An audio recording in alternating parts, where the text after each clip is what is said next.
নমস্কার, সিএনএ স্বাগত। আমি মণিময় রয়েছে আপনাদের সঙ্গে। শুরু করছি আজকের দ্য বিগ স্টোরি।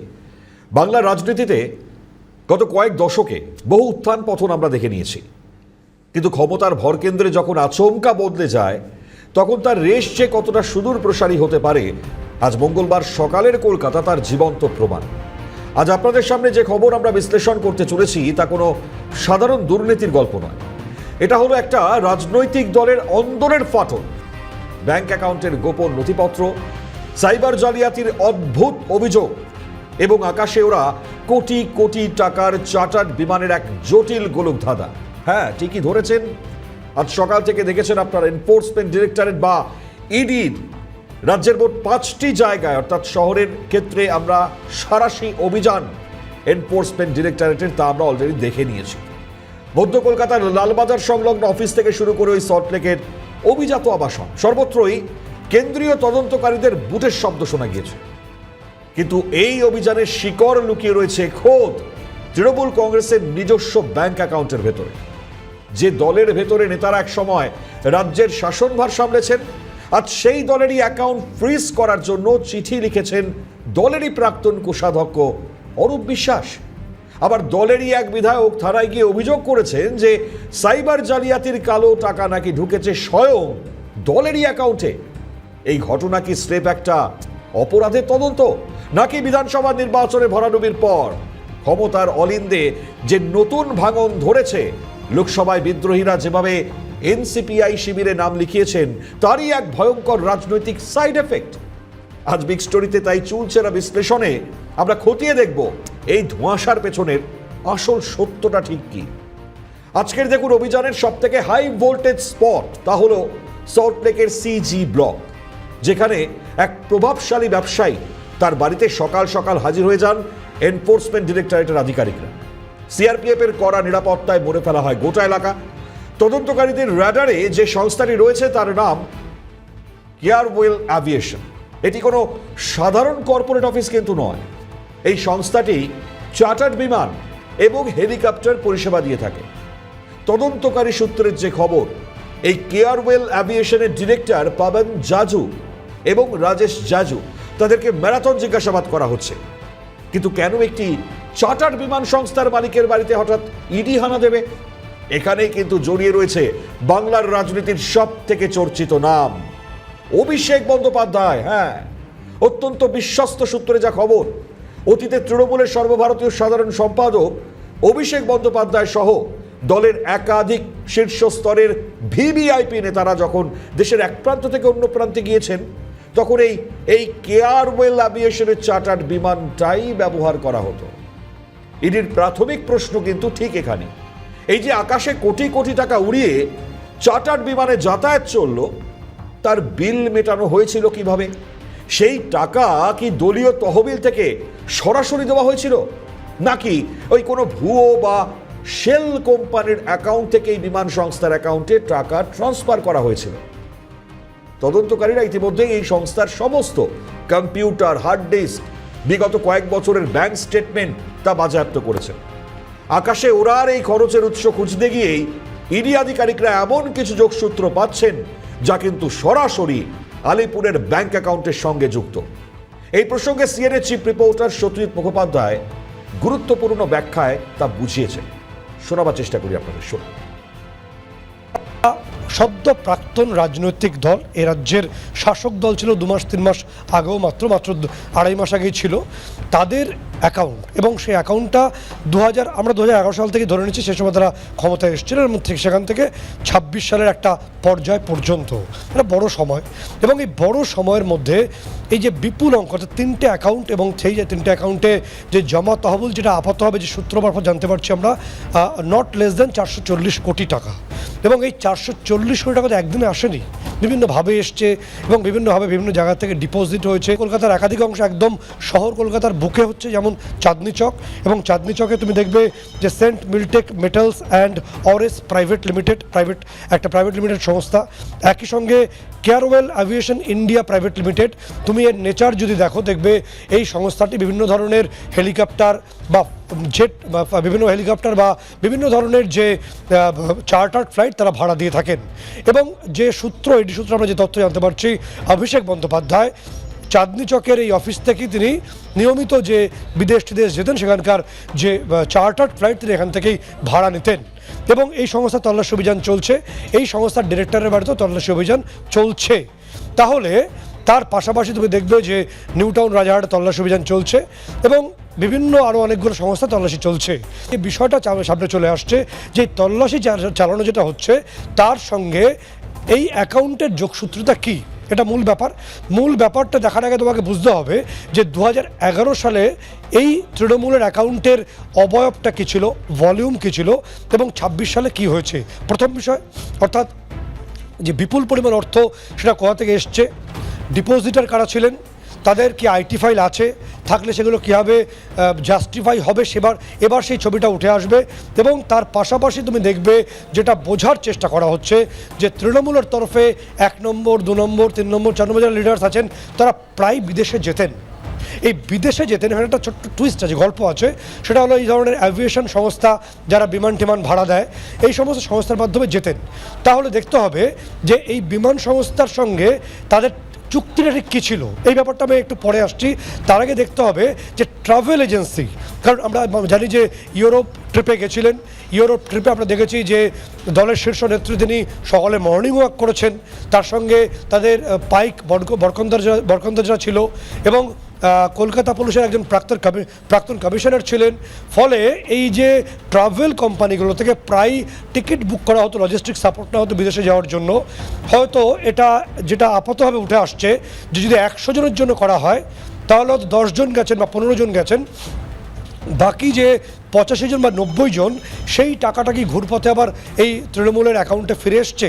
তাহলে এজেন্সির সঙ্গে কি চুক্তি ছিল, মানি অর্থাৎ অর্থ হেরাফেরি হয়েছে কিনা, মানি লন্ডারিং হয়েছিল কিনা, এই বিষয়গুলোকে দেখার চেষ্টা করা হচ্ছে।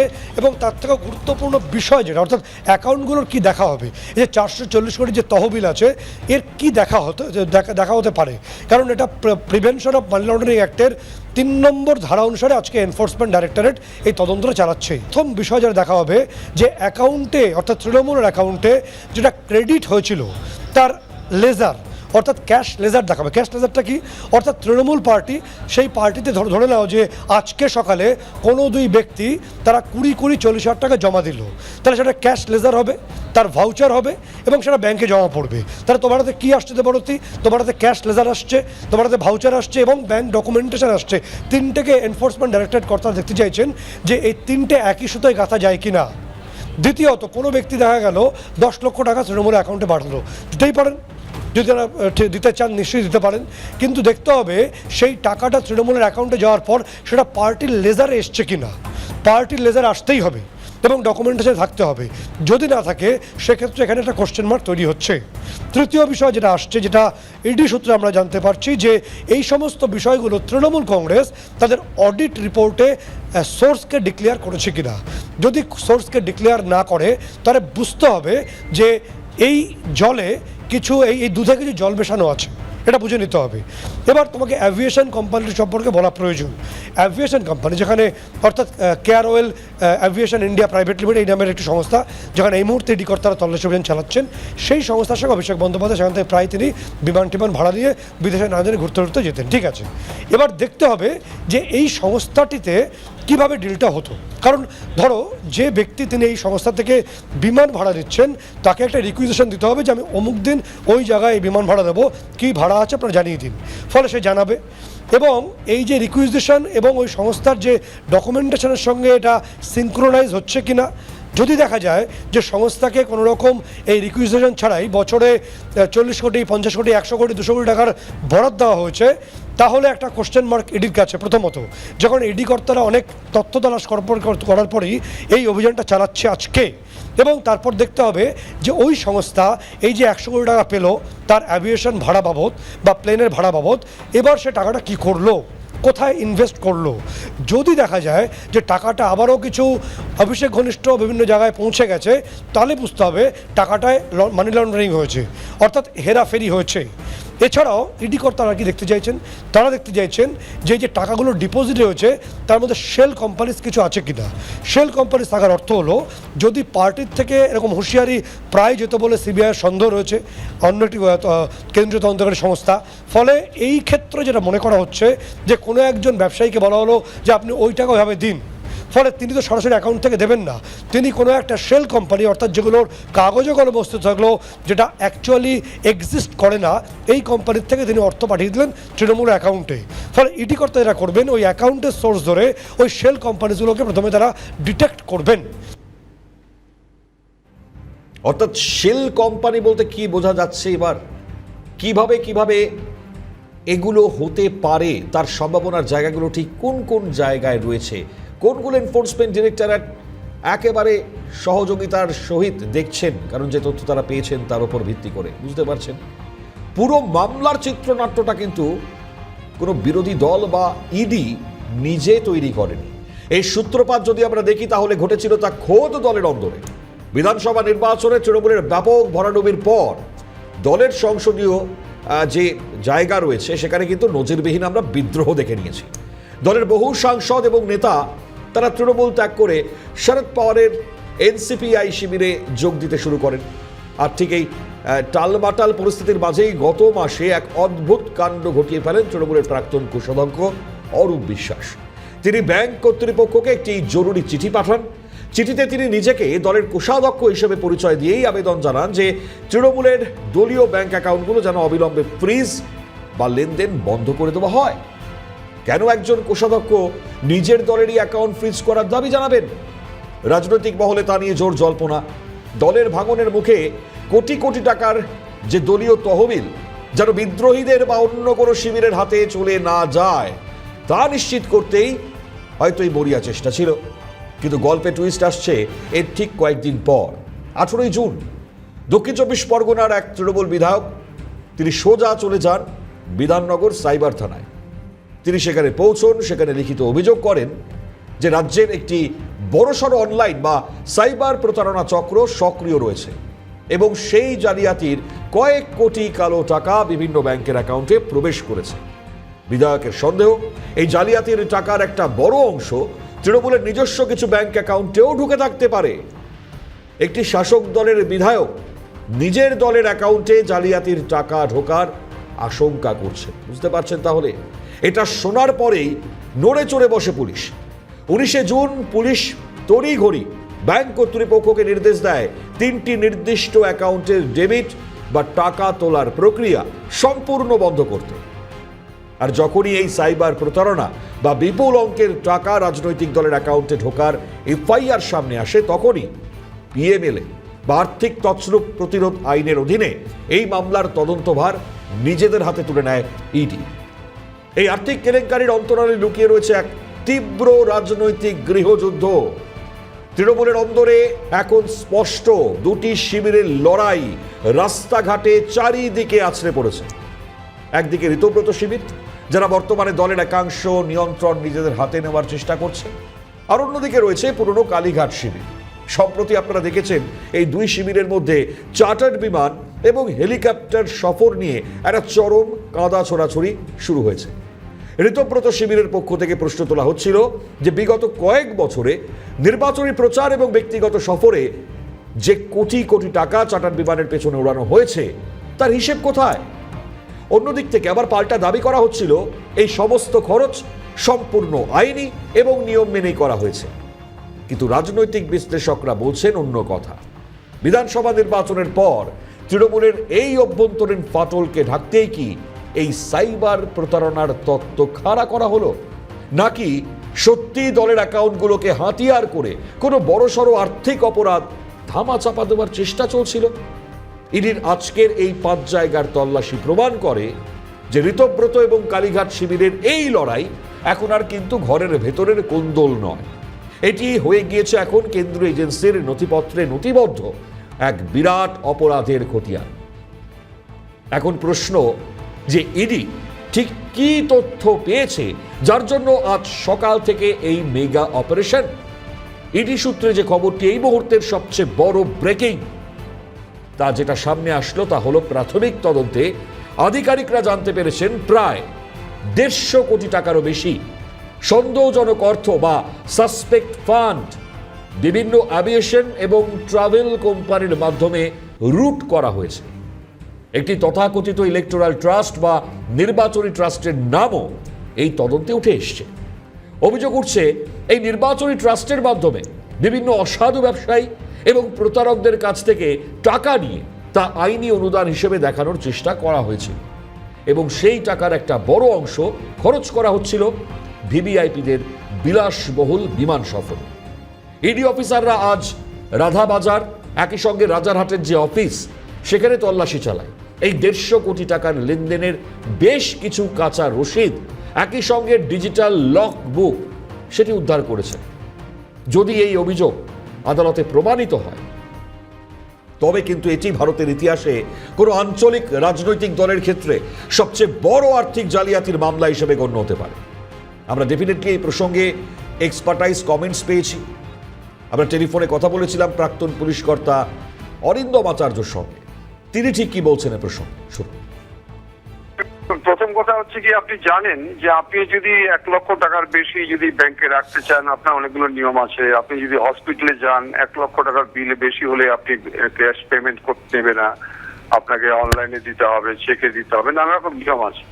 এই যে তৃণমূল কংগ্রেস আজকে আপনি শুধু ওই কয়লা টয়লা বলছেন কেন, গরু কেন বলছে, সর্বক্ষেত্রে থেকে যে বিপুল সংখ্যক টাকা তুলেছে, আমরা যেটা জানি সেটা হচ্ছে যে 440 কোটি, অ্যাকচুয়ালি তা নয়। কিন্তু আপনি আরো একটু গভীরে গেলে দেখবেন যে 2000 কোটি টাকা, 2000 কোটি টাকা এখন চতুর্দিক থেকে এখন দুবাইও ধরা পড়েছে। এখন এটা ইডি মানে আপনি জানেন অটোমেটিক্যালি এটা কিন্তু পিএমএলএ অ্যাক্টে যাবে। যে টাকাটা আপনারা দেখছেন এটা চতুর্দিক থেকে যত, এটা কি বলুন তো, এটা না স্পাইডার মাকড়সার জালের মতো বের করবে। এবং এর মধ্যে আপনি দেখবেন অবভিয়াসলি অভিষেক বন্দ্যোপাধ্যায় জড়াবে এবং অন্যান্য যারা তারাও জড়াবে, কারণ নামে বেনামে যেগুলো করেছে সেটা হচ্ছে ব্ল্যাক মানিকে হোয়াইট মানির এই সমস্ত চিন্তা ভাবনাগুলো করেছে। এখন এই অ্যাকাউন্টটা যদি প্রমাণ না করতে পারে তারা এবং স্যাটিসফাই না হয়, তাহলে আপনি নিশ্চিন্তে থাকতে পারেন এই টাকাটা ফ্রিজ হয়ে যাবে। এই টাকা কিন্তু তারা একমাত্র যদি স্যাটিসফাই হয় তাহলে কিন্তু বের করতে পারবে, তাহলে তো এই টাকা কিন্তু এনজয় করতে পারবে না। তো এই মুহূর্তে এনফোর্সমেন্ট ডিরেক্টরেটের কাছে একটা বড় চ্যালেঞ্জ, কারণ যে তথ্য তারা পেয়েছেন আগামী সময় সেই তথ্যের ভিত্তিতে দাঁড়িয়ে যে অভিযোগগুলো এসছে তা খতিয়ে দেখে তাকে প্রমাণিত হওয়ার জায়গায় নিয়ে যাওয়া। তৃণমূল এবং দুর্নীতি অর্থাৎ এই দুই শব্দ প্রতিসম হয়ে যাচ্ছে বারবার, সেই পরিস্থিতিগুলোই কিন্তু সামনে চলে আসছে, মানে একে অন্যের পরিপূরক। আজকে দেখুন যে ঘটনা ঘটে গিয়েছে বারুইপুরে, নাবালিকা খুনের ঘটনা। এই ঘটনা যেমন আমাদেরকে প্রশাসনিক জিরো টলারেন্সের একটা নতুন রূপ দেখাচ্ছিল, ঠিক তার 24 ঘন্টার মধ্যে কলকাতার এই ইডি হানা আমাদের মনে করিয়ে দিচ্ছে বাংলার রাজনীতির অন্দরমহলটা কতটা পঙ্কিল এবং জটিল। আজ বিগ স্টোরির মঞ্চ থেকে আমাদের এই সোজা প্রশ্ন, যখন কোনো রাজনৈতিক দল নির্বাচনে হেরে যায় তখনই কেন তাদের সমস্ত গোপন অ্যাকাউন্ট এবং চার্টার্ড বিমানের নথি এভাবে জনসমক্ষে চলে আসে? অরূপ বিশ্বাসের মতন প্রবীণ নেতা যখন নিজের দলের অ্যাকাউন্ট ফ্রিজ করতে চান তখন কি তিনি জানতেন যে ভেতরে এমন কিছু চলছে যা আগামী দিনে ইডির দরজায় গিয়ে ঠেকবে? আইন তার নিজের পথেই চলবে, দোষী যেই হোক তদন্তের পর সত্যিটা সামনে আসবেই।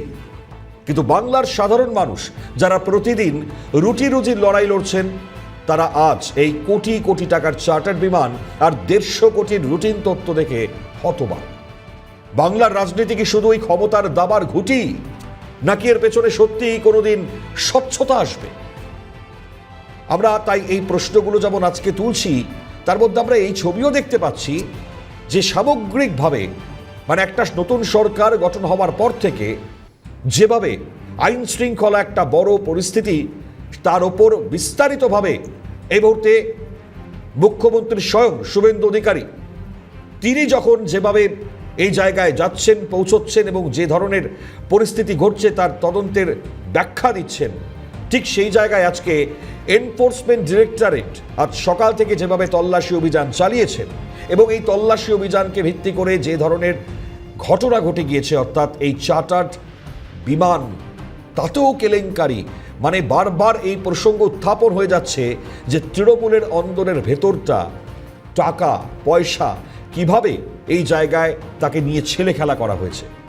যারা সামগ্রিকভাবে কর্মী তৃণমূল কংগ্রেসের, এখন তো তৃণমূল কংগ্রেস মানে আপনারা জানেন যে কোনটা তৃণমূল নয়, তারই একটা অদ্ভুত পরিসর বা পরিস্থিতি। মানে গৃহদ্বন্দ্ব এমন জায়গায় পৌঁছে গিয়েছে যে দ্বন্দ্বের প্রতিদিন প্রতিনিয়ত নজির রাখবার জায়গা আমরা দেখতে পাচ্ছি। আজও যেমনটা তৃণমূল কংগ্রেসের সামগ্রিক ছবি থেকে আমরা দেখতে পেলাম বারুইপুরের ঘটনার ক্ষেত্রে যদি আমরা বলি, তাহলে পরে তৃণমূলের এক পক্ষ অন্য পক্ষ এই ধরনের পরিস্থিতি দেখতে পাচ্ছি। স্লোগানিং চলছে, স্লোগানিং উঠছে।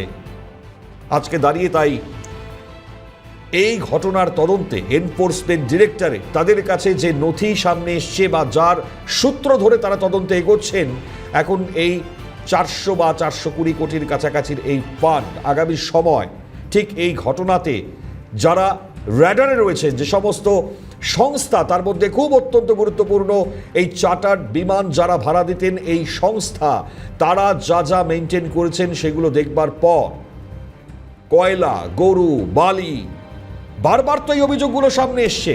ঘুরপথের টাকা, সেই টাকা এ প্রান্ত থেকে ও প্রান্তে হস্তান্তর হয়েছে, সেই টাকার হিসেব নিকেশ আগামী দিনে সামনে আসলে কতটা ভয়ঙ্কর পরিস্থিতির মধ্যে পড়তে পারে তৃণমূল কংগ্রেস, যারা এখন এই মুহূর্তে দাঁড়িয়ে সোকল্ড কালীঘাটপন্থী বলে দাবি করছেন। যদি এদের মধ্যে অনেককেই আবার দেখা যাচ্ছে না। ভাইপো বাবুকে দেখছেন আপনারা, অভিষেক বন্দ্যোপাধ্যায়, যার নাম সামনে চলে আসছে বারবার, আর এই চার্টার্ড বিমানে ঘোরার সামগ্রিক পরিসরের মধ্যে দাঁড়িয়ে যখন প্রশ্নের জায়গায় রাইজ করে দিচ্ছিলেন, ডিম থেরাপির মধ্যে যারা পড়ছেন যে সমস্ত নেতা নেতৃত্বরা, বারবার এর মধ্যে অনেকেই রয়েছেন যারা বলছিলেন যে দয়া করে আমাদের বিরুদ্ধে যে ধরনের অভিযোগ, সেই অভিযোগের জন্য আমাদের অন্ততপক্ষে ব্যবস্থা করে দিন আইনজীবীদের। তারা আইনজীবীদেরকেও ব্যবস্থা করতে পারছেন না। এই ধরনের ভয়ঙ্কর এক অবস্থার মধ্যে যখন পড়ে গিয়েছেন, সোকল যারা আজ অন্যায় করেছেন তারা আজকে